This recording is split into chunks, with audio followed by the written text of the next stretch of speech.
Hello students, welcome again in today's online lecture of Organization of Commerce and Management for 11th standard.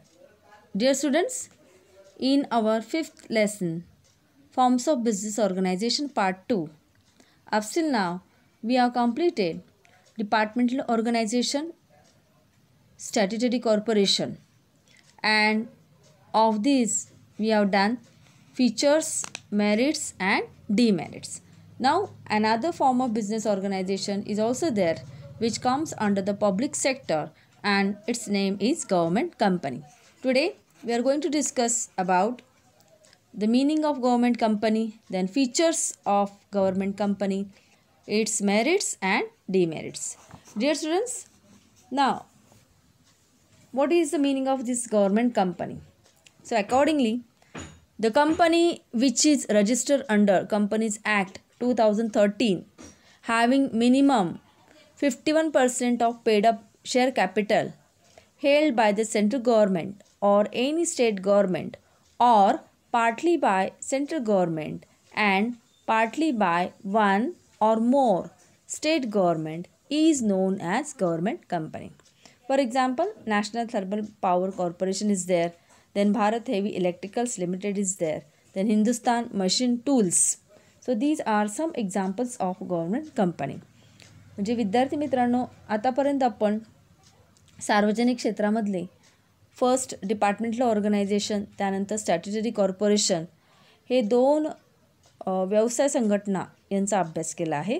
आणि आता आपण government company म्हणजेच सरकारी company म्हणजे काय, त्यानंतर याचे वैशिष्ट्य काय आहेत, त्याचे मेरिट्स काय, त्याचे डिमेरिट्स काय, म्हणजे यामध्ये चांगल्या गोष्टी कोणत्या आहेत आणि उणिवा कोणत्या आहेत याचा अभ्यास इथे आज करणार आहोत. तर गव्हर्नमेंट कंपनी म्हणजे कोणती कंपनी, तर अशी कंपनी की ज्या कंपनीची नोंदणी कंपनी ॲक्ट 2013 प्रमाणे झालेली आहे किंवा या कायद्यांतर्गत ज्या संस्थेची नोंदणी झालेली आहे तिला गव्हर्नमेंट कंपनी असे म्हणतात.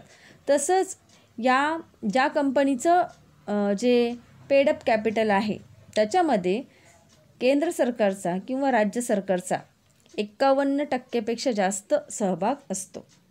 म्हणजे या कंपनीला लागणारे जे भांडवल आहे ते 51% जास्त की कमीत कमी 51% किंवा त्याहून जास्त जो पैसा लागणार आहे तो कोणी उभा केला आहे, तर केंद्र सरकारने किंवा राज्य सरकारने, किंवा मग अर्धा केंद्र सरकार आणि अर्धा राज्य सरकार किंवा दोन राज्य सरकार एकत्र येऊन सुद्धा अशा प्रकारे गव्हर्नमेंट कंपनीची स्थापना ही करू शकतात. थोडक्यात म्हणजे काय, तर सरकारी कंपनीची स्थापना ही सरकारकडनं केली जाते, मग ते केंद्र सरकार असेल किंवा राज्य सरकार असेल किंवा दोघांनी मिळून केलेली असेल किंवा दोन राज्य सरकारांनी मिळून केलेली असेल. ठीक आहे. तर इथं लक्षात काय ठेवायचं की कमीत कमी 51% भांडवल हे सरकारतर्फे उभं केलं जाते किंवा 51%पेक्षा जास्तमध्ये सुद्धा त्यांचा सहभाग हा असू शकतो. Okay. Now some features we have discussed these in my earlier lecture, then also we will revise in short. The first is registration under the Companies Act. It means all the government company are required to registered under the Companies Act 2013. Okay, and all the provisions and all the rules regulations are mentioned in this act, and these companies are required to follow the Companies Act 2013. Then separate legal entity. Separate legal entity means what? Here the government company is a legal entity separate from the government, means here the government is not interfering in the day-to-day activities of government company. Then third one is majority of government directors. In government company, major capital is held by the government. So in board of directors, maximum directors are appointed by the respective government.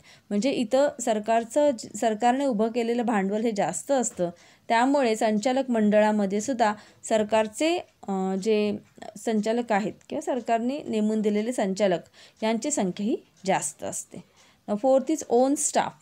The government company has its on staff except government officials who are sent on deputation. Its employees are not governed by the civil service rules. म्हणजे या सरकारी कंपनीला स्वतःचा असा staff असतो आणि यांचे कर्मचारी हे सिव्हिल सर्वंट्सप्रमाणे त्यांना ट्रीट केलं जात नाही. Then fifth one is free from procedural controls. See, a government company is free from budgetary, accounting and audit controls which are applicable to government undertaking. जसं सरकारी खात्यांना बजेटचं काम आहे किंवा अकाउंटिंग केलं जातं, तसं या कंपन्यांच्या बाबतीमध्ये असं काही नाही आहे.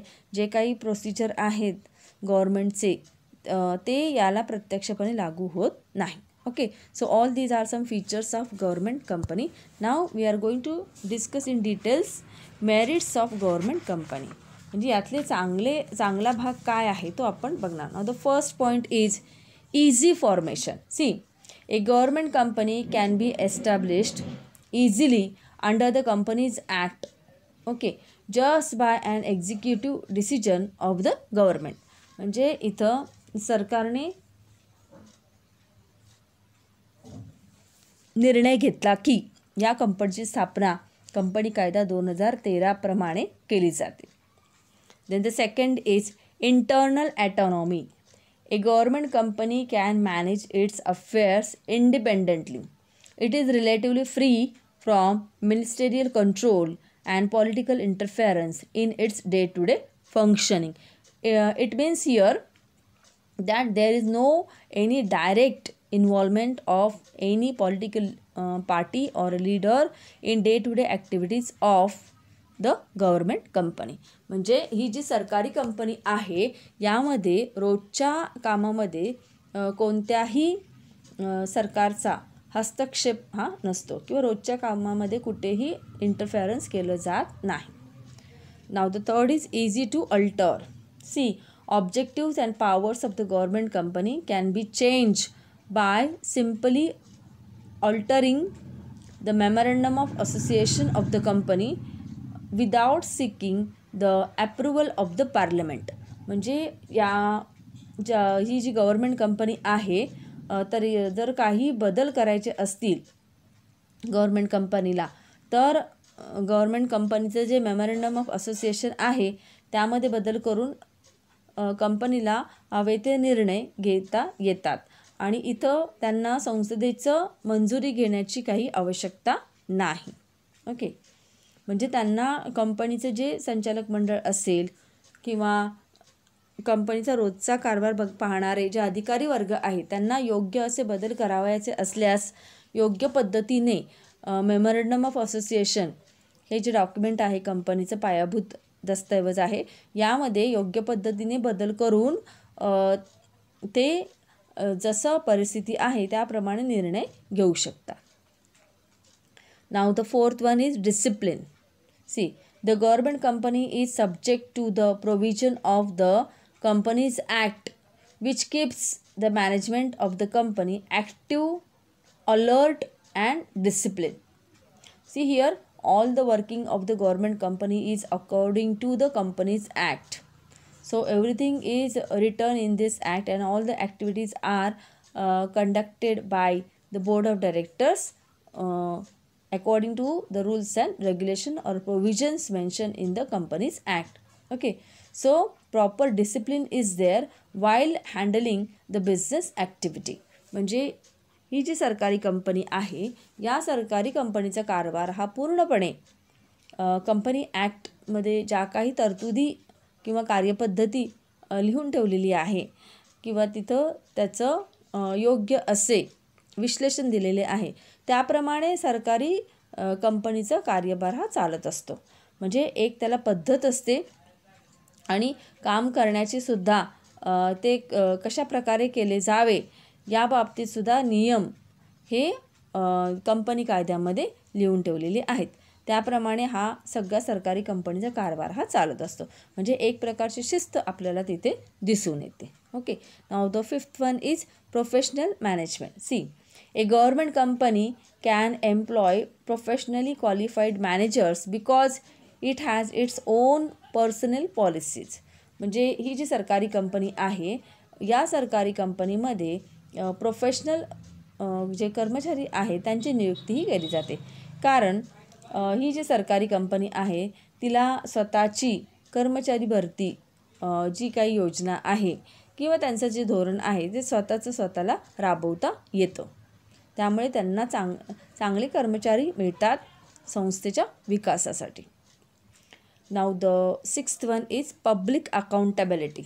See, the annual report of the government company is presented to the parliament, state legislature. These reports can be discussed and debated there. म्हणजे अंतिमतः या ज्या संस्था आहेत, सरकारी कंपन्या आहेत, त्या सार्वजनिकरित्या त्यांना उत्तरदायित्व असतं समाजाचं. आणि या ज्या सरकारी कंपन्या आहेत त्यांना आपला जो परफॉर्मन्स आहे तो संसदेमध्ये किंवा स्टेट लेजिस्लेशन तर तिथं त्यांना तो प्रेझेंट करायचा असतो. आणि त्यांचा जो काही तो रिपोर्ट देतील त्याच्यावरती योग्य पद्धतीने विश्लेषण केलं जातं, डिस्कशन केलं जातं. आणि त्यातून मग ही जी सरकारी कंपनी आहे ती कशाप्रकारे आपला कारभार चालवते यावरती चर्चा होऊन योग्य प्रकारे निर्णय हे घेतले जातात. म्हणजे थोडक्यात आपल्याला असं सांगता येईल की सरकारी कंपनीसुद्धा ही समाजाला आन्सरेबल आहे आणि याची उत्तरं सरकारी कंपनीला संसदेमध्ये द्यावी लागतात. Now the next part which we are going to start is now demerits of government company. See, in every business organization some advantages are there and at the same time some demerits are also there. The same thing in case of this government company. This government company also faces some demerits which are as follows. The first is autonomy only in name. The second is fear of exposure. The third is lack of expertise. And fourth is lack of professional view. Now see the first one, autonomy only in name. Here, independent character of government company exists only in the name. In reality, politicians, ministers, government officials interfere excessively in the day-to-day working of the government company. म्हणजे आपण government कंपनीच्या बाबतीमध्ये म्हणतो की government कंपनीला freedom आहे. तर अशा प्रकारे प्रत्यक्षामध्ये आपल्याला असे काही दिसून येत नाही. कारण सरकारी खात्यातले जे अधिकारी वर्ग असतील म्हणा किंवा जे राजकारणी लोक आहेत ते या प्रकारच्या सरकारी कंपन्यांमध्ये नेहमीच हस्तक्षेप करताना आपल्याला दिसतात. म्हणजे रोजच्या कारभारामध्ये सुद्धा या राजकीय नेत्यांकडनं किंवा पक्षातील लोकांकडनं या कंपन्यांच्या रोजच्या कारभारामध्ये ढवळाढवळ होण्याची शक्यता ही दिसून येते. Now the second is fear of exposure. See, the annual report of the government company is place before the parliament or state legislature. The working of the company is exposed to press and public criticism.